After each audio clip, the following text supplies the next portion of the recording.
So as a few of you might already be aware, I am a big fan of this game called Elden Ring. Ladies, please attempt to form an orderly queue. And yes, while it has been fun for the past few years getting chokeslammed to death by Mesmer the Impaler for the 15th time in a row, I couldn't help but look upon my 2,000 hours of gameplay and think, you know what's missing from this epic fantasy adventure? Friend swap in Fortnite. I can't believe it, that's insane. This works out so well for making a new Maxor video.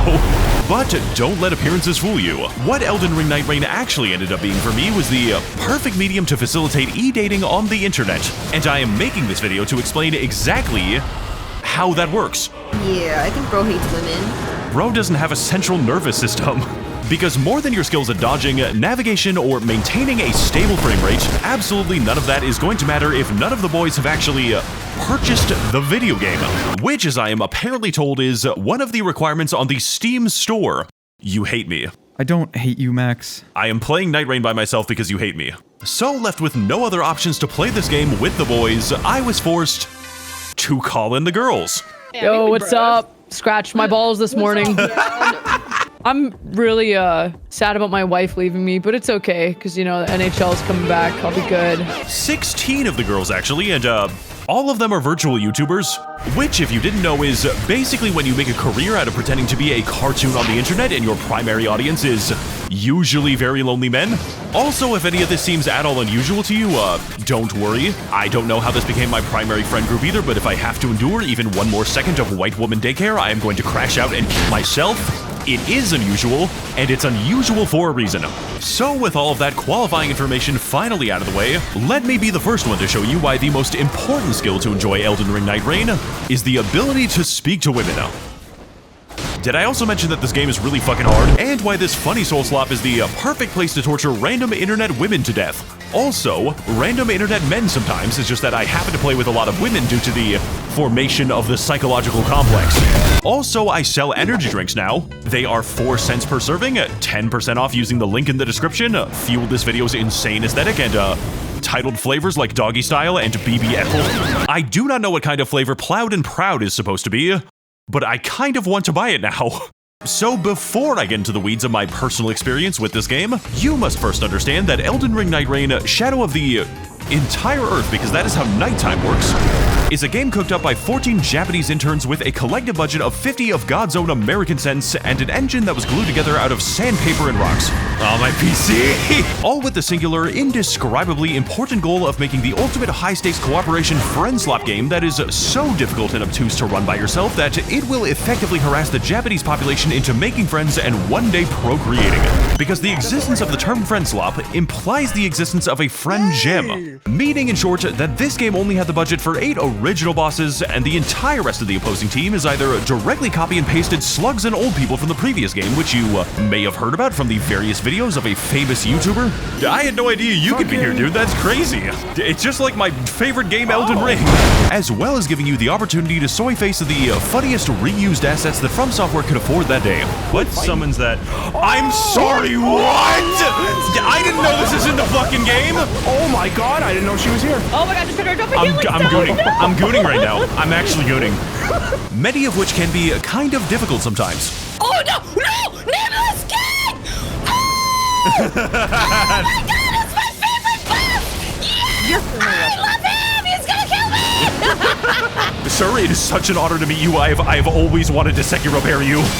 So on a very basic level, this game is actually 5 different games inside of a trench coat, and there is no underlying reason for any of this to exist at all. Just like there is no reason to continue being friends with this many mentally ill women. Sorry about that. I got excited. And yet, just like the experience of life itself, Nightrain will continue to throw random bullshit at you until you die a very bad, not good, extremely painful, cock-twisting, and bone-exploding death. Ah, that killed me instantly! And if you are experiencing all of this for the first time because you love watching the insane YouTuber you are siphoning money off of with your progressively obsessive reaction content with a very sexy voice, and also you wish he was your boyfriend and you need to message him if that is the case, I have a plan to combine our income streams. There is no need to worry, because this game is going to be moving so breakneck fast that you are going to be having as little time to actually observe anything as anyone that has actually played it. Holy shit, there are so many particle effects in this goddamn game! Lumi, I can't even see the fucking boss right now! What are you doing? For you see, the single most valuable resource in nightreign is always going to be your time, which, as you may know from experience, is a very easy resource for streamers to waste. I made my screen zoom in so much, I don't know what I did. This is due to the persistent influence of a continually shrinking storm that takes a great deal of navigation and precise movement to successfully evade. I literally see on the map as you like turn around back and forth over and over again, just like, where'd I go, where'd I go? You know what's crazy? Alicia pinned the direction to go and she still went the opposite way. I saw you pin that and then I saw you turn a full 180. Watch for the ravine. Don't please. fall into the Watch for Minecraft ravine. Stay out of the Minecraft ravine. ravine. Alicia. So yes, while this certainly is not the first game where you have to navigate a demented and hostile world filled with demonic children, while the concept of weather slowly restricts you until you have to fight a disabled Albanian orphan for the victory royale, but this one is somehow even more schizophrenic. Each game of Elden Ring Nightrign consists of 2 days and 3 nights, with each day giving you about 15 minutes to accomplish a 60-minute gauntlet before eventually closing in on you and forcing you to defeat whatever the developers felt like that day. Back away, back away, back away, back away, back away, back away, back away. Nope. Real men don't back off. I'm dead. All for the opportunity to take on and eventually overcome one of the many Nightlords, which you really want to be ready for because the next attempt is going to take you 1/60th of an entire work week, so do not fuck this up for me. What are you crying about, Yui? Isn't this fun? Leading to the main avenue of gameplay being to identify a location, run past every single enemy directly into the boss because he's the only one that actually drops loot, then wonder why the boss is really difficult, why you are still level 2, and why everything in the game seems to instantly kill you. Oh, Jesus Christ! I hate pages so goddamn much. Ow! Because this game is not about if you can kill somebody, but how much time you are potentially wasting by not killing them extremely fast. Okay, gang, come on, beat his fucking ass. Because yes, while you can kill a boss at lower levels, the real challenge is having the wisdom and patience to not even begin to try.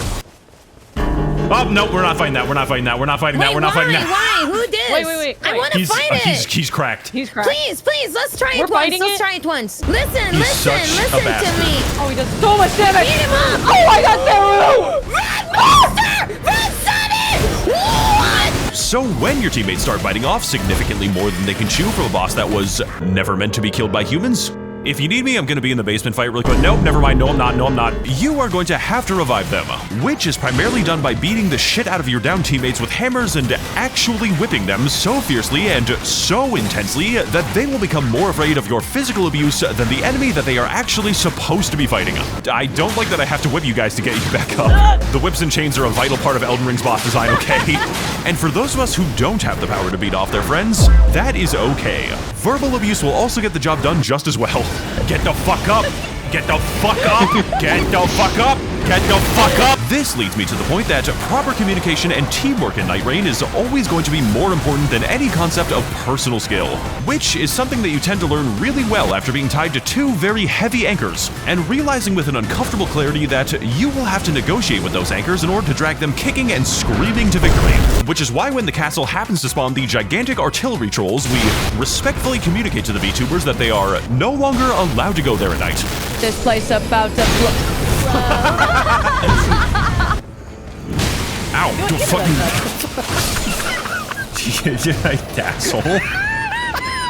Making this the perfect game to play with incoherent screaming women, while simultaneously allowing you to pretend that you are better than them when you are very much not, and proceed to get infuriated when they point out that my routes always seem to end with them randomly dying because it would make very good content for my upcoming video. I'm sorry, that was like a really hype moment. I did that for aura farming, but like I can't win actually. I've been fucking with you this whole time. Essentially leading to a situation in which the developers have declared war on any form of skill expression that does not require a sextant and does not consist of the map being out for half of the entire playthrough, which makes routing all the more frustrating when the game decides that the entirety of day 2 is going to be spent getting a completely useless ability that you absolutely do not need by running through the evil-ass radiation woods filled with massive Peruvian bullet ants and the semen shrimp, what the fuck am I writing in my script, only to discover that the power that we receive from this is identical to a bonus that I can already swap in before the game even begins. Somebody please tell the Vtubers to stop going here. That's right, because as part of that aforementioned routing, Nightrign features all of its challenges on a robust pseudo-random map that seems to have a very patchy approach to the concepts of quality and balance. just like my videos. All the way down to the location of churches, dungeons, or the presence of an entire night city, made up of many different routes through a fantastic and beautifully designed dungeon complete with merchants, environmental hazards, bosses, weapon cloning, and the ability to fight Marble God, while other maps contain daring dives to the bottom of a treacherous magma chasm, where the most perilous of falls are merely moments away. Ah, the fat guy, man. Oh, I got gravitas. Followed naturally by the completely undesigned mountain for some reason that is comprised entirely of incidental Yeti encounters and the dragon that makes you cold. What the fuck is going on up here? What the fuck is going on up here?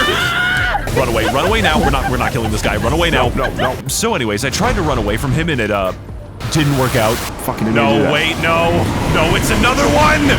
No. Sir, a second ice dragon has hit the fucking earth tree. Turn on the TV. Not to be confused with the other dragon that makes you cold, because this one currently lacks his HVAC certification. Well, I'd say that went well. That was a good team building exercise. All for the privilege of reaching the peak and claiming a powerful prize, which allows you to more easily defeat the dragon that you have already killed. He keeps doing that! He keeps doing it! And providing an extremely strong frost buff for my pure holy damage build, because this Nightlord is fucking immune to frost damage. But listen to me, okay? If quality was always related to being entertaining, then my entire channel would not exist. So what's actually special about Evil Ass Murder Mountain is not the obtuse layout, disappointing bosses, or even the frame rate, but the group therapy session that it required in order for us to finally bond as a family. We just tried to climb Mount Everest, and we're just like one of the many families that like their bodies are still there, and it's just like, well, we had fun. I am never going back to the mountains ever again, dude. Holy shit. But it's so fun. You're telling me you didn't enjoy our time on our family field trip? Oh, I'm sorry it wasn't the perfect vacation for you. Stop yelling! So if there's anything that I learned from playing this with an unhealthy amount of streamers that keep forgetting what is in the game. The circle of flame is coming. Ooh, there's a storm? Oh my god, it's just like Fortnite. It is that these bitches really like to go to the casino. Like, my standard way of slipping into their DMs is talking about fucking Uma Musume Pretty Derpy. I really like Ketus Black. Comment on this video if you're a member of the black community. And this game, much like a casino or Uma Musume Pretty Derpy, is designed specifically to fuck you over and ruin your entire run in unrelated but completely random ways, while making sure to provide you a variety of strategies to hopefully pretend that you are actually influencing the outcome. Stop blaming me for hoarding all the katanas as the big bird, okay? We just had bad church spawns. It'll be fine. Trust. Ouch. With the first method of influencing the outcome being our choice between a roster of 8 unique characters, which is the choice that massively increases the randomness of the game by significantly narrowing down our list of desired outcomes and focusing our efforts on depriving each other of our own class's desired weapons. I'm really sorry, Keith, but this bow has like a good passive. I really need that 17% less likely to be targeted. With each class having a specific weapon and ability preference that necessitates the reenactment of the triangle trade every single time a weapon is dropped. When you open your inventory to look at it, is it yellow? Uh-huh. That is a legendary greatsword. I am the class that uses greatswords. Sounds like you really could use this sword then, huh? And for the most straightforward experience, whenever there is an archer on your team, simply keep every single bow in your inventory and then claim that you need their passives in order for your build to work. He is going to believe you, because this is the kind of game that doesn't like to explain what stats every person has, doesn't like to explain what stats each weapon has, doesn't like to explain what custom movesets each character has, does not explain how the magic damage of a magic greatsword scales and how strong you are, and definitely does not like to explain how you are supposed to build anything or anyone. Are you using your level 1 weapon, Sunny? Sunny, we're going to fight Nameless King. Fortunately for the VTubers, though, most of the classes are pretty self-explanatory. Like the guy with a bow, the guy with a landmine strapped to his chest, as well as the guy with a highly disruptive rock.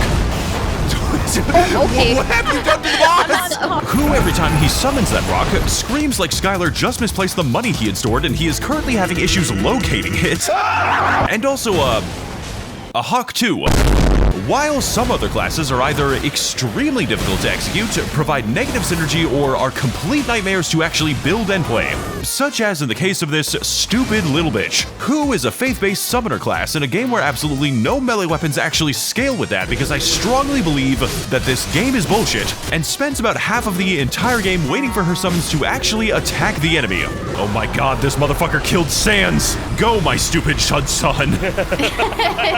Alright, you might say. That's fine. I will simply bypass this by speccing into faith-scaling incantations. What a fantastic idea. Two problems with that though. One, this class straight up cannot regenerate mana and is therefore in a state of perpetual drug debt with the local Merchants Guild. We're giving our kid sister crack cocaine? I love it.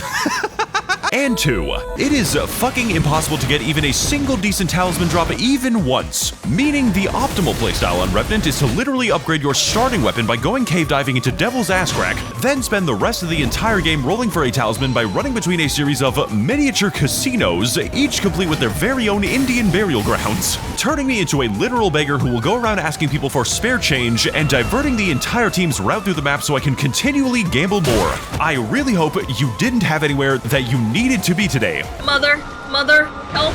Mother, I will kill him! Because God forbid if you also happen to have a recluse on your team, then first of all, you're gonna instantly die to the equivalent of a small breeze because your glass is made out of dental floss. He is killing us with the equivalent of a light breeze! Holy shit, I was like really fucking angry in this clip for some reason.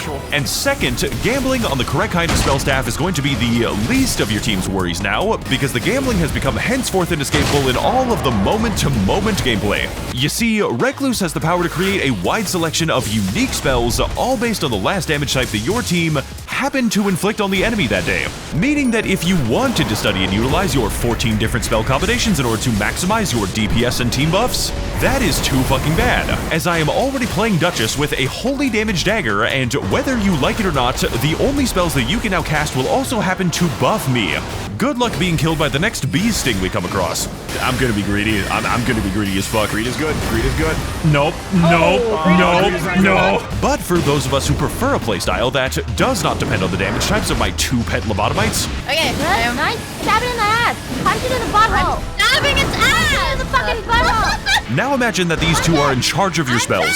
Well, friend, the Executor may just be exactly what you are looking for, and is definitely going to be the class with the highest likelihood of disappointing you.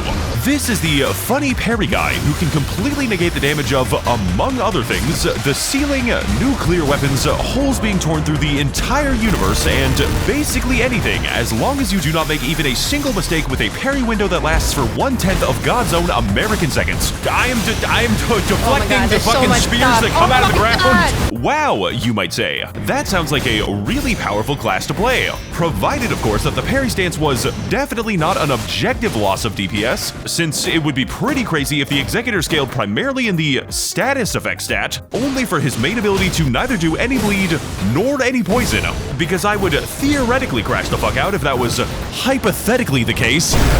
Also, you can use the power of transformation to awaken the true alpha within yourself, which is completely dogshit at doing anything remotely useful and will constantly die to a boss that is not even targeting them. He really wants your head. Oh! Don't awaken the wolf with it. Holy shit, I'm gonna die. The alpha wants his mom to pick him up from school now. And the Vtubers get really horny around this one. Don't ask me why. My doctor says that I'm morbidly a beast. My alpha. Oh, shut the fuck up. My kitten! Puppy boy, save me. Stop fucking talking like that. Basically, every single character has their own extremely particular preferences, resulting in a gameplay loop that not only has us sprinting to every single enemy that can drop a Carrion Regal Scepter while I am playing as Wilder, but also requiring a great deal of communication, as it would be a very bad situation to observe that your raider, the Strength class with a unique colossal moveset, has been graciously holding all of the team's katanas, only for you to realize that the Revenant has been using a great hammer for the past 5 minutes because they do not know the scaling, plus they just forgot how to summon. Oh my, there's so many fucking ghosts beating the shit out of this guy. And the entire time, these two half-sentient vegetables are actively flirting with you so their streams can have slightly more content in them, because the best ways to get women to flirt with you is obviously under direct financial incentive. You're a mama's boy, aren't you, Max? I feel like Max is scared of women. Is this true? Silence! He went still. He went still. Sorry, Max. You got into a call with 2 VTubers. It's over. Please don't hurt me. Alright, so assuming you have the correct weapons and the correct classes to actually use those weapons, let's imagine for a moment that you are about to fight the Dark Drift Nightlord who is weak to lightning damage. Okay, you say, as you queue into your next game and drop into a map with no lightning camps in it, so your next run is already going to go great. Fine, then, you say as you queue once more. That was just a fluke. I'll just have to run the gauntlet again only to realize that the past 3 times I've tried to run Dark Drift Night, the second day boss was exclusively comprised of Nameless King, the lightning boss who is extremely strong against lightning damage. And because I am so normal about this game, I decided to consult the spreadsheets only to learn that on any given default Dark Drift run, the chances of encountering Nameless King are actually 9 in fucking 20. Why is this game like this? I can tell you the answer to that question. Hating me for generating too much revenue in sales. He's so fucking weird, dude. Oh my He's God. so, what is this? Look, I know I keep bitching about it, but I swear to God that this game genuinely has a problem with you playing it. Like the sheer prospect of actually seeing the players succeed is a fucking religious heresy. Because guess what? Just when you think that you're finally done killing that Night 2 boss, Nightreign will sometimes randomly decide that, no, you are not. Actually, fuck it, Morgoth is such a generational hater that he will straight up interrupt your run whenever he damn well feels like it. Actually, fuck it again, because that Nightlord you fought earlier who looks like a goddamn lost sperm cell has randomly decided that he is going to teleport you across the entire map. Okay, what the fuck is that? What the fuck is going on? Are you fucking kidding me? You died me! And also, there's going to be a spontaneous invisible bug that will steal your levels and intentionally distract you when you are eating a sandwich. Ooh, I'm eating my fucking god! The literal devil is present on the map sometimes. If you approach him, he randomly selects a bunch of horrible deals that are almost never worth the asking price because, he is the devil from the Bible. And if you fail to approach him enough, he is going to steal a permanent portion of your soul. Fuck off, Satan! Then holds your soul for a $15,000 ransom in the middle of the Arizona desert, so I hope you have time for that. Oh god, I can't pay. Stim, you need to pay for my soul. I feel like Max is like leading me out into the desert to like shoot me or something. Stim, I may have made some really bad deals with the Soul Cartel, and I really need you to bail me out right now. Mom, can you bail me out? Stim, he is the literal devil from the Bible. Fighting the devil from the Bible is not an actual option, by the way. For the sake of argument, though, let's just assume somehow, some way, you managed to get past all of that and successfully survived your unsanctioned interactions with the righteous landlord putting down his entitled rentoids, acquiring your gear, leveling, clutching the final day 2 boss by yourself 2 times in a row. Oh my god! Let's go! Nobody helps me around this fucking house, and finally assimilating with the strange goop. Okay, you have to become one with the goop now. What? Oh, I forgot about this. Yeah, so you gotta you gotta assimilate with the goop. It is goop assimilation day tomorrow. Then congratulations, you just beat the absolute bare minimum. And now you have earned yourself the right to ascend in purgatory and try your hand at a single attempt to fight the real challenge of Elden Ring Nighttreign. Also, if you fuck this up even slightly, good luck on the 40-minute run back. These are the Nightlords, one of 8 terrifying deities from all throughout a multiverse of merciless pain who exist solely to take what you thought was a good run at maximum level with the strongest weapons in the game, and immediately humble your ass because you forgot to bring a poison weapon on a map with no poison in it, or decided to make a bleed build for 40 minutes on the bleeding class with the legendary upgraded bleeding weapon Rivers of Blood, only to arrive at the final boss of the game, purchase your buffs, push open his door, enter the arena, and discover for the very first time that Hayolster the Nightlord is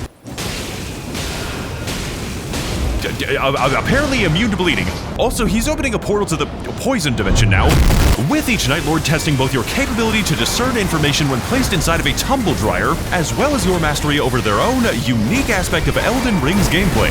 And in this, I really do mean mastery, as you are probably going to be forced into fighting a boss with double his health, because the VTuber you are playing with is allergic to the concept of being alive. I don't know how to tell you this, but I am like, yep.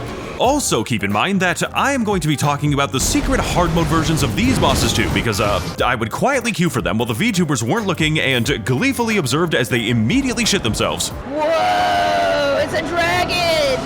Oh god, it's a dragon! Because while most VTubers are playing this game expecting the funny explosions and ice machine guns, What the fuck? Caligo is a Nightlord who dares to ask the question of what if the boss makes you take a bunch of Benadryl and emerges from the ominous fog to jump scare you like fucking Slender Man. Oh no! I don't like it. It's fine. It's fine. Relax. We're okay. I hear him. I'm not relaxed. You have to relax. Look at the sky. The sky is What the fuck? Oh my god! Remember what I said earlier about teamwork and communication? That teamwork was definitely more important than personal skill? Well, I was actually lying to you when I said that. I was making things up and spreading misinformation on the internet. Personal skill is actually the most important thing in the entire game, and nowhere is this more evident than when this furry bastard splits into 3 different dogs, only for my teammates to sit around and stroke themselves while all 3 enemies exclusively attack me. Oh good, none of them chose me. It's my lucky day. You know who they did choose. Well, sucks to suck. Or just fucking arguing over aggro instead of actually splitting it. Wait, Mia, can you hold aggro? No, you hold aggro! There are 3 wolves inside of you, and all of them are homophobic. But what if I told you that there was a boss who didn't attack the player? A boss that dares to ask the bold question of what if there was an enemy in the game with no actual gameplay mechanics to him? A boss fight that is so passive and so peaceful that it will be putting your character to sleep whether you like it or not. Sorry. I feel like taking a nap. I just feel like taking a nap. Yeah, sorry, excuse me. No, he just got a little eepy. You would probably say something along the lines of, oh god, please let me fight anything else. And honestly, at this point, I am yet to be convinced that this boss actually knows that you are trying to fight it. Now let me know if he's coming my way. He's not. He's just doing his stupid... He's just like fucking around right now. I just... Sweet, actually, okay. I'm just fucking with you guys. Relax. But he's gone. Racially motivated, Hope you had buddy. fun hitting him. He's gone now. Please, God, let me squish him in a hydraulic press. But hey, at least Augur is one of those bosses that you can, use your fucking computer on. Oh my god, oh my god. My PC! Because frankly, the mere expectation of my computer to be able to do math is understandably a little too far, as my human brain and eyeballs are unable to process any of this anyways, so obviously my 4090 is going to have some problems too. What is He lagged my PC again when he did that. I have a Fulgur engine. Whoa, my computer. Also, Dark Drift Knight and Hailstar are here too, but they're just really fucking cool. One of them straight up rips a hole in the universe, and the other one rips a hole in his self. Oh! Oh my god! It's transforming! It's like Sailor Moon!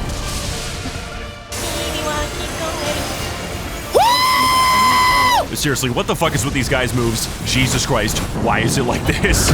Okay, so maybe I have made these bosses sound pretty difficult, and to be fair, they are a little bit, but at least after fighting Dark Drift Knight for, I don't know, fucking 10 attempts or so, I can begin to recognize how the boss works and plan accordingly using my human brain. But what, pray tell, would you do if there was a boss in Nightrain who was not like that? A boss who is so unpredictable and so chaotic in his mechanics that the only logical conclusion that you will be able to draw is that we are no longer even playing Elden Ring, we are playing against a mental breakdown, and the pleasure is all mine. What can I do here? What the fuck am I supposed to do here? There's so much shit on my fucking screen! Whose fucking idea was making this shit? That's right, motherfucker is back at it again. Nightlord number 8 is the literal devil. I forget where he's from.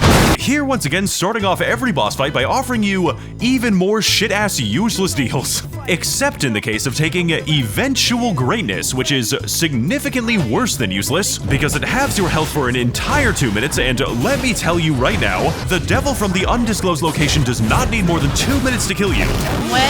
When is my fucking eventual greatness gonna come? I really want to be great right now. This boss is pretty hard. Not like in a, oh, this is so hard to dodge, I'm gonna uninstall this fucking game kind of way, but more like in a, I told my therapist about him and he decided to prescribe euthanasia kind of way. The devil from the Bible can summon attacks below you, summon attacks above you, summon attacks in front of you, which I somehow still get hit by, summons you several times in a row, summons the hammer in his hand directly inside of your skull bones, and does all of this all at the same time with no restrictions. You can see how this is a problem now, right? This is Toho. Like, I'm playing Toho. What the fuck is this shit? He's having a tantrum. Oh my god. Oh my god! No! No! That was so cinematic. No! There is no discernible attack pattern to learn, no predictable behavior. The devil from the Bible does not have attacks, and he does not have phases. He has mood swings. And frankly, I am not actually equipped to tell you what kind of mood the gigantic fucking crucifix is. But if I had to guess, I would probably say that it is referring to my imminent meeting with God.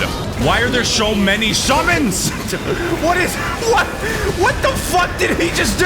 Kill the fucking, oh my, what the fuck is this? Oh my god, there's so many!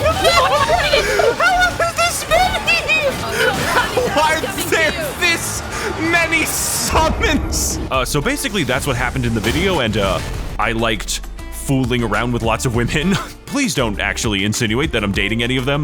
These bitches are too mentally ill for me. And if you somehow like this video, please consider supporting me on my Patreon. I worked a gigantic amount of time on just this one project, and frankly, it is causing me to go insane. Just like the last two videos that also made me go insane. My ex-girlfriend broke up with me as soon as the Red Dead video was finished. As always, more insane VTuber content to come. And I hope that all of you are having a very nice night tonight, or something. Honestly, after spending enough time with these people, I have forgotten how to read my own script.